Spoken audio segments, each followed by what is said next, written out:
नमस्कार मित्रांनो, पुन्हा एकदा तुमचे सर्वांचे स्वागत आहे. आपण हा दुसरा व्हिडिओ बनवत आहोत. आपण स्पोकन इंग्लिशची नवीन सीरीज सुरू केली. या स्पोकन इंग्लिशच्या सीरीजमध्ये जे छोटे-छोटे प्रॉब्लेम्स असतात, मुख्यतः सब्जेक्ट वर्ब ॲग्रीमेंटचे आणि सब्जेक्ट वर्ब ॲग्रीमेंटमध्ये पण अशा शब्दांना मी घेऊन येतोय सुरुवातीला, की ज्याच्याबद्दल नेहमी कन्फ्युजन असतं. काल आपण जो नवीन शब्द शिकला तो कोणता होता? ऑल. आता ऑल हा शब्द असा आहे, की ज्यामध्ये एव्हरीथिंग पण येतं, सर्व येतं आणि पुन्हा अनकाउंटेबल आणि काउंटेबल नाउन, सिंग्युलर आणि प्लुरल ह्याच्यामध्ये कसा फरक करायचा आणि कोणत्या प्रकारे वाक्य बनवायचं आणि कोणता व्हर्ब वापरायचा हे आपण काल शिकलो. आता ऑलच्या अपोजिट काय असतं? नन. आज आपण जो व्हिडिओ आणलेला आहे त्यामध्ये तुमच्या लक्षात आलंच असेल की नन अँड नन ऑफ, म्हणजे कशाचे अपोजिट झालं? ऑलच्या अपोजिट झालं. मग आता आपल्याला या ठिकाणी एक महत्त्वाचा टॉपिक आज शिकायचा आहे. नन किंवा नन ऑफ याच्यासोबत जर सिंग्युलर अनकाउंटेबल नाउन आलं तर जो व्हर्ब आपल्याला वापरायचा तो सिंग्युलर आहे की प्लुरल आहे. आता हे वाक्य बघा, none has paid the bill at. आता या ठिकाणी नन हा शब्द वापरला तर या ठिकाणी नन हॅज पेड हा पूर्ण एक शब्द आपण या ठिकाणी सब्जेक्ट म्हणून वापरलेला आहे. मग सब्जेक्ट म्हणून वापरला आणि अनकाउंटेबल आहे म्हणजेच हा काय झाला? सिंग्युलर. म्हणजे जेव्हा सिंग्युलर येतो तेव्हा आपण हॅज वापरायचा की हॅव, असं जे कन्फ्युजन असतं त्यावेळेस एक गोष्ट लक्षात ठेवायची, फक्त नन शब्द आलेला आहे तो नेहमी सिंग्युलर अनकाउंटेबल नाउन म्हणून गृहीत धरायचा आणि तो तसा गृहीत धरल्यावर आपल्याला काय वापरावं लागेल? हॅज वापरावं लागेल. हॅव वापरता येणार नाही. ठीक आहे. None of this material is yours. आता पुन्हा या ठिकाणी मटेरियल हा जो शब्द आहे तो आहे अनकाउंटेबल नाउन.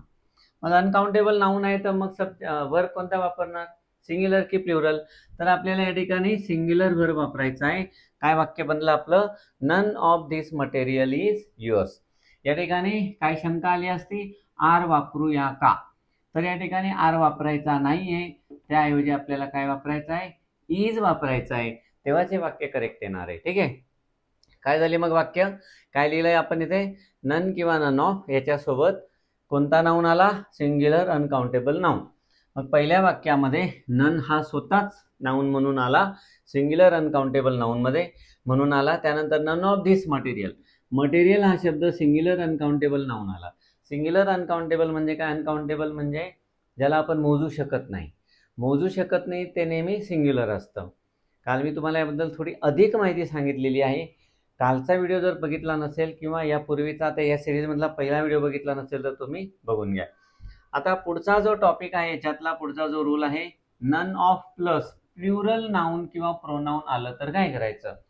आता हा सगळ्यात कन्फ्युजिंग भाग आहे. का कन्फ्युजिंग भाग आहे? कारण या वाक्यामध्ये सिंग्युलर व्हर्ब वापरला तरी चालतो, प्लुरल व्हर्ब वापरला तरी चालतो, परंतु याच्यामध्ये प्रेफरेबल काय आहे, म्हणजे आपण कशाला प्राधान्य द्यायचं असा एक रूल ठरलेला आहे. तर या ठिकाणी वाक्य बघा, नन ऑफ दीज. आता दीज शब्द आला आणि बॉईज आला म्हणजेच काय झालं आहे? प्लुरल नाउन झाला. बॉईज हा काय झाला? Plural noun. आता नन ऑफ दीज, दीज हा शब्द पण कशासाठी वापरतो? जेव्हा प्लुरल नाउन आलेलं असेल.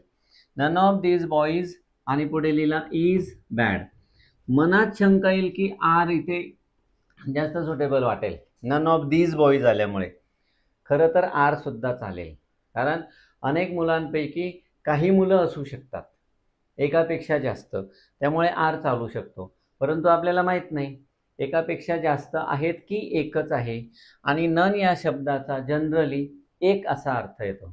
नन म्हणजे काय? एकही नाही, एकही नाही असा जर अर्थ असेल, या वाक्यामध्ये एक शब्द आला म्हणजे सिंग्युलर आला, म्हणून कोणाला प्रेफरन्स दिला जातो? इजला प्रेफरन्स दिला जातो. दुसरं वाक्य बघा, none of us is. None of us is honest. आपल्यापैकी कोणीही प्रामाणिक नाही. आता या ठिकाणी मी काय लिहिलं होतं? प्रोनाउन पण असू शकतो. कोणता? प्लुरल. मग अस काय आहे? अस हा प्लुरल प्रोनाउन आहे, एकापेक्षा जास्त. आपण, मी आणि आपण, मी सिंग्युलर आहे आणि आपण काय झालं? प्लुरल झालो. अस म्हणजे काय? आम्हाला. Okay, give us your pen. तुमचा पेन आम्हाला द्या, म्हणजे अस काय झालं? प्लुरल झालं.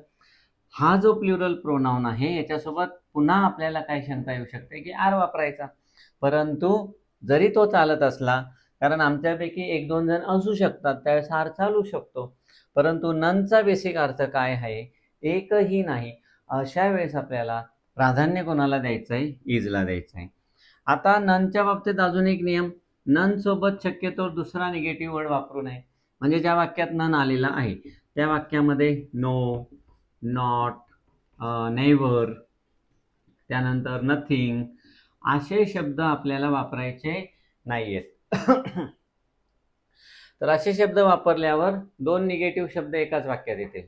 जेव्हा 2 निगेटिव्ह शब्द एका वाक्यात येतात, जनरली असं वाक्य नसतं. पण समजा काही अपरिहार्य कारणामुळे आपल्याला निगेटिव्ह वाक्यामध्ये अजून एक निगेटिव्ह शब्द वापरावा लागला, तर त्या वाक्याचा अर्थ पॉझिटिव्ह होईल एवढं लक्षात ठेवा. पण शक्यतोवर असं वापरलं जात नाही. ज्या वाक्यामध्ये ऑलरेडी नन आलेला आहे, दुसरा निगेटिव्ह वर्ड येणार नाही. एनी ऑर एनीवन यांना सुद्धा सिंग्युलर सब्जेक्ट म्हणून ट्रीट केलं जातं. पुन्हा जो प्रॉब्लेम इथे आलेला आहे कोणता? प्लुरल नाउन सोबत इज पण चालतो, आर पण चालतो. पास्ट टेन्स असेल तर वॉज पण चालतो, वेअर पण चालतो. पास्ट टेन्सच्या वाक्यामध्ये काय काय चालू शकतो? वॉज पण चालू शकतो, वेअर पण चालू शकतो. परंतु त्या ठिकाणी आपण प्राधान्य कशाला देणार? वॉजला देणार. एक्झॅक्टली सेम नेम इथे पण आहे, एनी ऑर एनीवन. एनीवन याचा मराठी अर्थ लक्षात घ्या आधी. एनी म्हणजे कोणताही एक, कोणताही एक असा एक अर्थ येणार.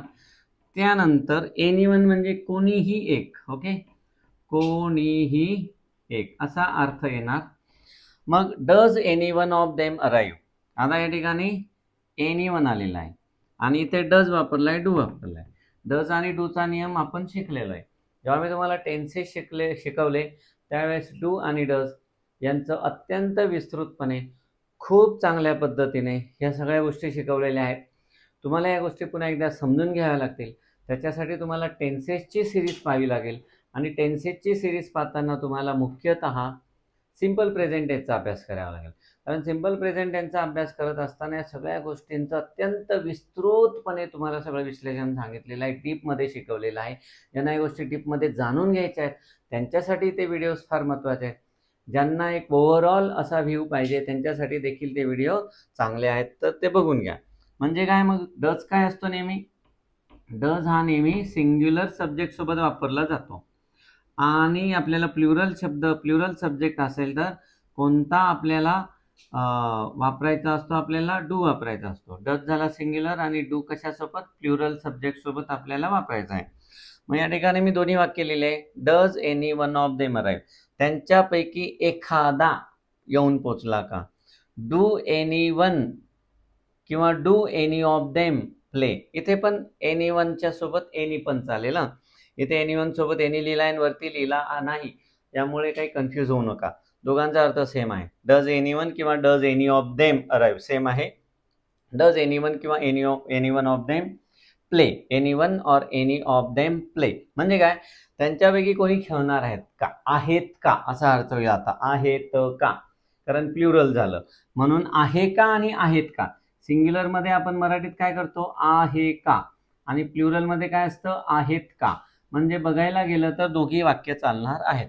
तर हा महत्त्वाचा नन आणि नन ऑफ देमचा आपण एक महत्त्वाचा व्हिडिओ बघितला स्पोकन इंग्लिशसाठी. हे फार महत्त्वाचं होतं. या गोष्टी तुमच्यापर्यंत मी आता घेऊन येणार आहे. असे छोटे छोटे बरेच व्हिडिओ घेऊन येणार आहे. माझी अपेक्षा आहे तुम्ही ही सिरीज व्यवस्थित समजून घ्या. तुम्हाला एवढंच नाही, स्पोकन इंग्लिशमध्येच नाही तर कोणत्याही स्पर्धा परीक्षेमध्ये अशा वाक्यांना प्राधान्य असतं.